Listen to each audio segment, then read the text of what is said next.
दिल की गहराइयों में उतर जाने वाली कहानियां। ये जादू है जाने माने अफसाना निगार सादत हसन मंटो की कलम का।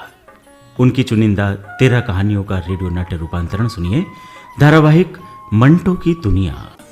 सचमुच अनोखी है मंटो की दुनिया, बिल्कुल अलग। ऐसी कहानियां जो दिल की गहराइयों में उतर जाती हैं। सादत हसन मंटो, वो नाम जो अदब की दुनिया में बड़े सम्मान के साथ, बड़ी इज्जत के साथ लिया जाता है। एक ऐसे कहानीकार और लेखक जिन्होंने जिंदगी की सच्चाइयों को कलम के जरिए कागज पर उकेरा, रच डाली ऐसी कहानियां जो आज भी अपने आसपास की लगती हैं। उनकी गिनती ऐसे साहित्यकारों में होती है जिनकी कलम ने अपने वक्त से आगे की ऐसी रचनाएं लिख डाली जिनकी गहराई को समझने की दुनिया आज भी कोशिश कर रही है। प्रसिद्ध कहानीकार मंटो का जन्म एक बैरिस्टर परिवार में हुआ। उनके पिता गुलाम हसन नामी बैरिस्टर और सेशन जज थे। उनकी माता का नाम सरदार बेगम था और मंटो उन्हें बीबी जान कहते हैं पूत के पांव पालने में ही दिख जाते हैं। मंटो बचपन से ही बहुत होशियार थे और हाँ, बहुत शरारती भी। मंटो ने अपने 3-4 दोस्तों के साथ मिलकर एक ड्रामेटिक क्लब खोला था और आगा हश्र कश्मीर का एक नाटक पेश करने का इरादा भी किया। यह क्लब सिर्फ 15-20 दिन ही टिक पाया। वजह यह थी कि मंटो के पिता ने एक दिन धावा बोलकर हारमोनियम और तबले सब तोड़ फोड़ दिए थे और ये भी कहा था कि यह वाहियात काम उन्हें बिल्कुल पसंद नहीं। लेकिन मंटो तो धुन के पक्के थे। उन्होंने अपने इस शौक को अपनी कलम के जरिए पूरा किया। अदब को दी ऐसी कहानियां जो आज भी याद की जाती हैं। मंटो की कहानियों की बीते दशक में जितनी चर्चा हुई उतनी शायद उर्दू और हिंदी या फिर दुनिया के दूसरी भाषाओं के कहानीकारों की कम ही हुई है। आंतोन चेखव के बाद मंटो ही थे जिन्होंने अपनी कहानियों के दम पर अपनी जगह बना ली। मंटो ने कहानियां ही कहानियां लिखी। कोई उपन्यास मंटो ने नहीं रचा। पूरा नाम सादत हसन, उपनाम मंटो। सादत हसन के क्रांतिकारी दिमाग और अति संवेदनशील हृदय ने उन्हें मंटो बना दिया और तब जलियांवाला बाग की घटना से निकलकर कहानी आई तमाशा। मंटो की पहली कहानी। क्रांतिकारी गतिविधियां बराबर चल रही थीं। गली गली में इनकलाब जिंदाबाद के नारे सुनाई पड़ते। दूसरे नौजवानों की तरह मंटो भी चाहते थे कि जुलूसों और जलसों में बढ़ चढ़ कर हिस्सा लें, नारे लगाएं, लेकिन पिता की सख्ती वो मन महसूस कर रह जाते। आखिरकार उनका ये रुझान अदब से मुखातिब हो गया। पहली रचना तमाशा लिखी जिसमें जलियांवाला नरसंहार को एक 7 साल के बच्चे की नज़र से देखा गया है। इसके बाद कुछ और भी रचनाएं मंटो की कलम से निकली। आप इस धारावाहिक के अंतर्गत टोबा, टेक सिंह, औलाद, कानून की हिफाजत, 5 दिन, ये सब कहानियां सुन चुके हैं। इसी कड़ी को और आगे बढ़ाते हैं। आज आपके लिए हम पेश कर रहे हैं मंटो की लिखी हुई कहानी खालिद मियां। इस कहानी का रेडियो नाट्य रूपांतरण किया है जनाब एस फसीलत ने। तो पेश है मंटो की दुनिया धारावाहिक की ये 11वीं कड़ी, कहानी खालिद मियां।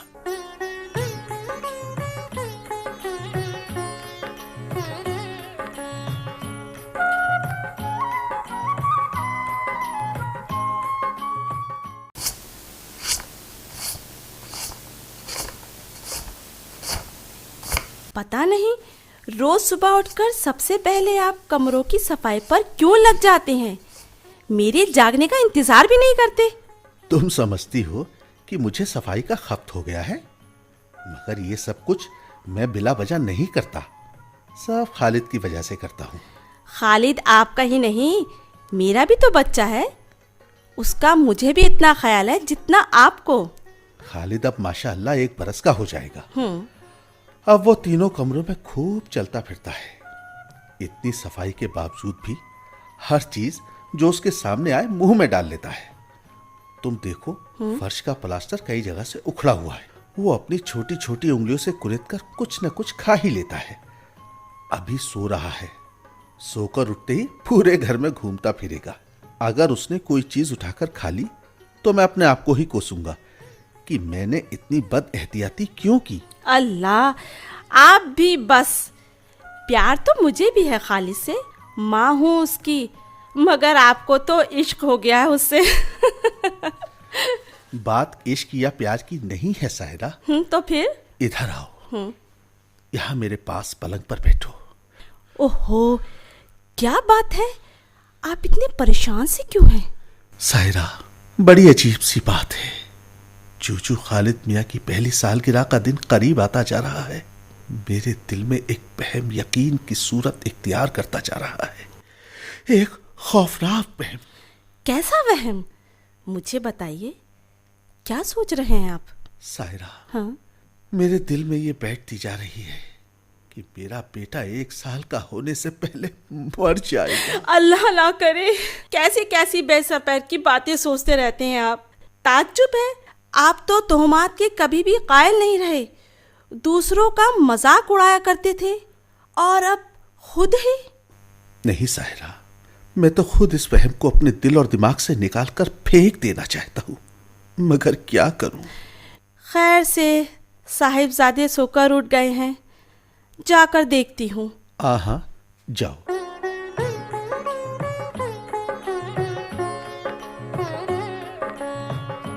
खुदा मेरी बीबी की जुबान मुबारक करे। खालिद 100 साल जिंदा रहे, लेकिन पता नहीं क्यों मुझे हर वक्त उसकी मौत का खटका लगा रहता है। ये वहम क्यों मेरे दिल और दिमाग में बैठ गया है कि वो 1 साल का होने से पहले मर जाएगा।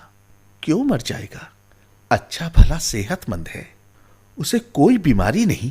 मैं यकीनन पागल हूं। सायरा, खालिद, इसे देखिए जरा, सोकर उठा है तो बेचैन सा है, बार बार कांप रहा है। देखो, अरे इसका तो सारा बदन कांप रहा है। खुदा मेरे बेटे का मुहाफिज हो। तौबा, आपको तो वहमों ने घेर रखा है।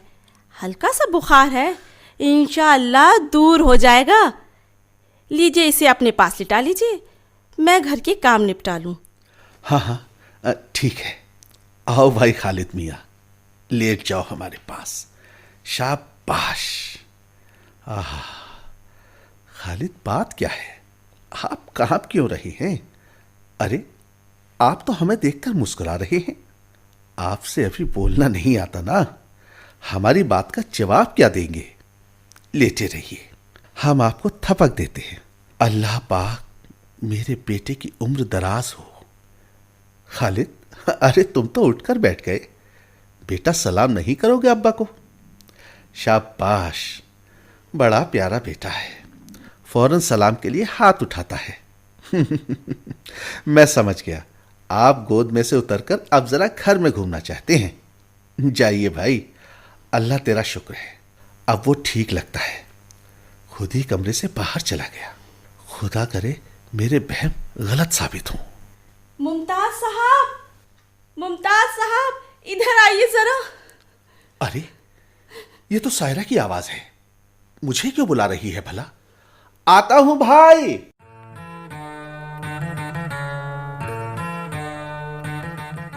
क्या हुआ सायरा?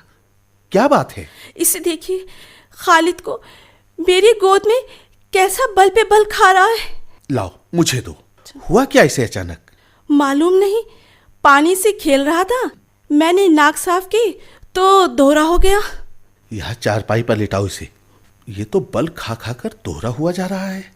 खालिद, मेरा बच्चा, तुम इसे संभालो, मैं डॉक्टर को लेकर आता हूँ। लाइए, मगर डॉक्टर को लेकर जल्दी आइएगा, मेरा दिल बहुत घबरा रहा है। बस फौरन ही लेकर आता हूँ।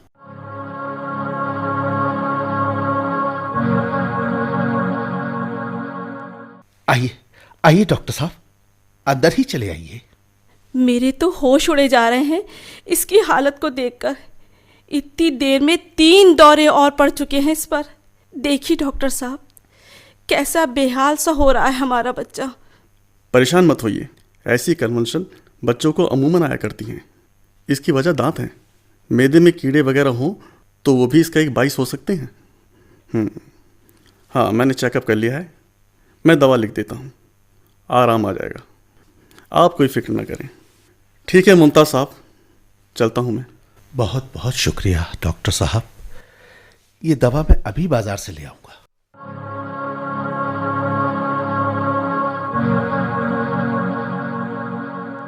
मेरा ख्याल है आप रात भर नहीं सोए, इसी तरह खालिद की पलटी से लगे बैठे हैं। रात में किसी वक्त थोड़ी झपकी आई थी, मगर फिर आँख खुल गई। बच्चे की ऐसी हालत हो तो कोई कैसे सो सकता है। मैं भी कहाँ चैन से सोई हूँ। बार बार इसे उठकर देखती थी, लेटे लेटे उछल पड़ता था ये। ज़रा इसका बुखार तो चेक कीजिए, बदन जल रहा है इसका। अभी थर्मामीटर लगा के देखता हूँ।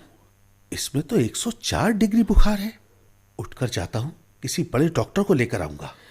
कल से 2 डॉक्टर बदल चुके हैं आप। एक प्राइवेट डॉक्टर है बहुत बड़ा, उसे लेकर आता हूँ।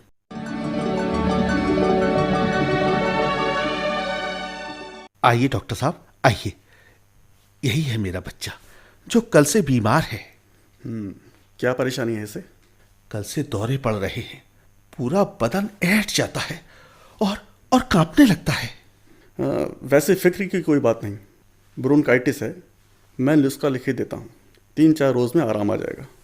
कल से इस वक्त तक आप चौथे डॉक्टर हैं जिसने मेरे बच्चे को देखकर कहा है कि घबराने की कोई बात नहीं है, सब ठीक हो जाएगा। मगर अभी तक सब ठीक नहीं हुआ डॉक्टर साहब। इससे ज़्यादा हम क्या कर सकते हैं मुमताज़ साहब? मैंने बहुत अच्छी दवाएं लिख दी हैं, इनसे ठीक हो जाएगा आपका बच्चा। मुझे इजाज़त दीजिए। जाइए डॉक्टर साहब, खुदा हाफिज। दवाएं नुस्खा भेजकर नौकर से मंगा लीजिए। आप मत जाइए, दिल बहुत परेशान हो रहा है मेरा। ठीक है, बुलाओ उसे। बाबू, ओ बाबू, बात सुनो जरा। अभी आया बेगम साहब। जी हुकुम, आ गया मैं। बाबू, ये नुस्खा लेकर जाओ और बाजार से दवाई लेकर के आओ। अगर मेरी माने साहब तो एक बात कहूँ। हाँ हाँ, बोलो क्या बात है। साहब, बच्चे को बीमारी वगैरह कोई नहीं है। इसे नज़र लग गई है। बड़े पहुँचे हुए एक बुजुर्ग हैं, उनसे ये ताबीज़ लिखवा कर लाया हूँ। अल्लाह के हुक्म से चुटकियों में असर करेगा। कौन है भाई? मैं आपकी हमसाई हूँ मुमताज़ भाई। सुना था बच्चे की तबीयत खराब है, सो देखने चली आई। हाँ, बहुत हालत ख़राब है खालिद की। 4 डॉक्टर बदल दिए, कोई फ़ायदा नहीं हुआ। बुखार 104 से ज़्यादा हो गया है। हालत तो वाकई ख़राब है। बच्चे की गर्दन का मनका टूट गया है। इसे फौरन बड़े अस्पताल ले जाओ। क्या कह रही हैं आप? ठीक ही कह रही हूँ, मुझे बहुत तजुर्बा है बच्चों की बीमारियों का। सायरा, मेरी राय भी यही है। खालिद मियाँ को लेकर फौरन अस्पताल चलते हैं। ज़रूरी सामान और कपड़े वगैरह रख लो, हो सकता है वो इसे एडमिट करें। ठीक है, जैसी आपकी मर्जी। मैं बाहर जाकर तांगा रोकता हूँ, तुम तैयार हो जाओ। अच्छा ठीक है।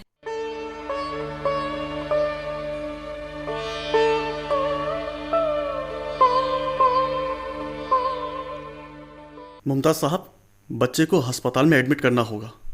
इसे ब्रोंको निमोनिया है, हालत खतरनाक है। वैसे कब से बेहोश है ये? आज सुबह से ही बेहोश है। एक बार भी इसने आंखें खोलकर नहीं देखा। हम इसे होश में लाने की पूरी कोशिश करेंगे। हाँ। ड्यूटी पर नर्स मौजूद है, फिर भी अगर मेरी ज़रूरत हो तो मैं ड्यूटी रूम में रहूँगा। मेरा बच्चा बच जाए, बस ऐसा ट्रीटमेंट दे दीजिए उसे। आप घबराइए मत, हम पूरी कोशिश करेंगे। आगे अल्लाह की मर्जी। नर्स। जी डॉक्टर। दवाएं इसी चार्ट के मुताबिक देते रहना। Okay doctor. और 1 घंटे बाद वो इंजेक्शन लगेगा जो मैंने चार्ट पे लिख दिया है। ठीक है डॉक्टर। Okay okay.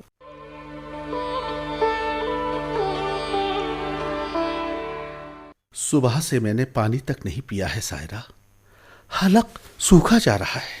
ये टेबल पर पानी का जग और गिलास रखा है, मैं अभी उड़ेल कर देती हूँ।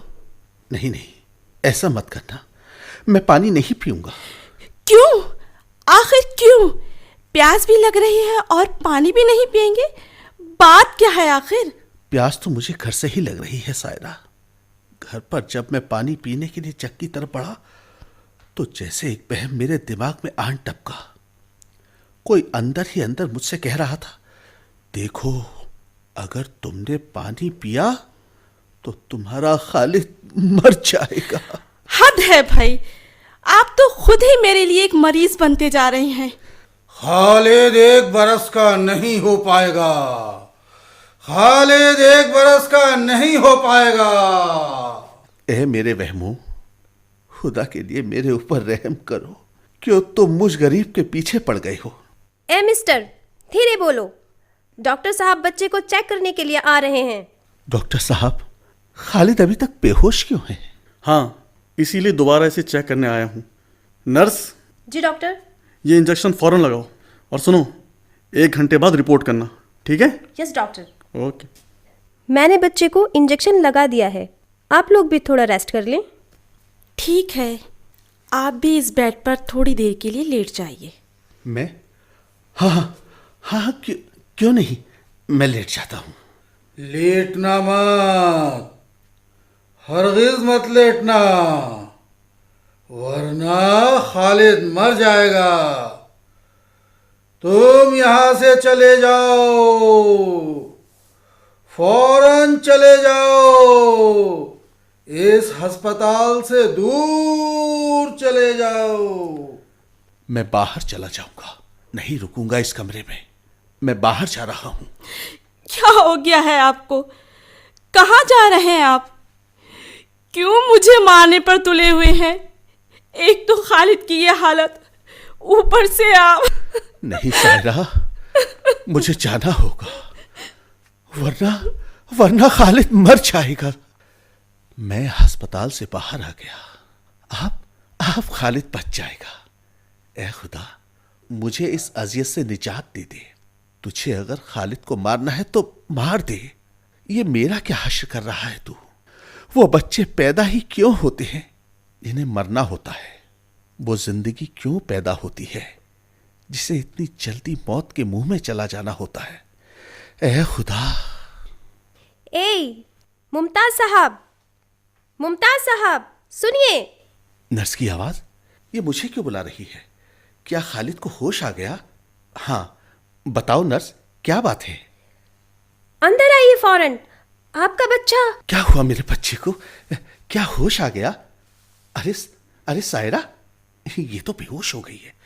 डॉक्टर साहब, क्या हुआ खालिद को? आई एम सॉरी मुमताज साहब, हम उसे बचा ना पाए।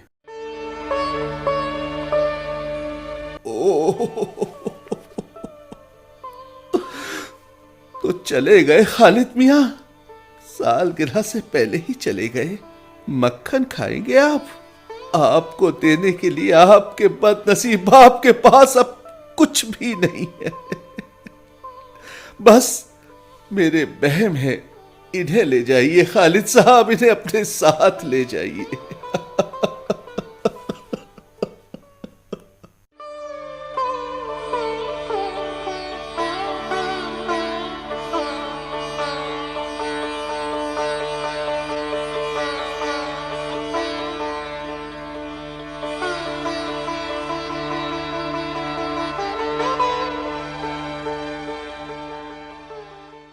खालिद मियां। अभी आपने मंटो की इस कहानी का रेडियो नाट्य रूपांतरण सुना। भाग लेने वाले कलाकार थे Mumtaz Rajdeep Sharma, Saira Baby Anjum, doctor Pankaj Kukreti, nurse Naushaba Qureshi, हमसाई आयशा राहत और नौकर की भूमिका में संजीव सक्सेना। इस धारावाहिक के सह प्रस्तुतकर्ता थे असीम सक्सेना और सुरेंद्र राजेश्वरी। प्रस्तुति मनदीप कौर की थी। दिल की गहराइयों में उतर जाने वाली कहानियां, ये जादू है जाने माने अफसाना निगार सादत हसन मंटो की कलम का। उनकी चुनिंदा 13 कहानियों का रेडियो नाट्य रूपांतरण सुनिए। धारावाहिक मंटो की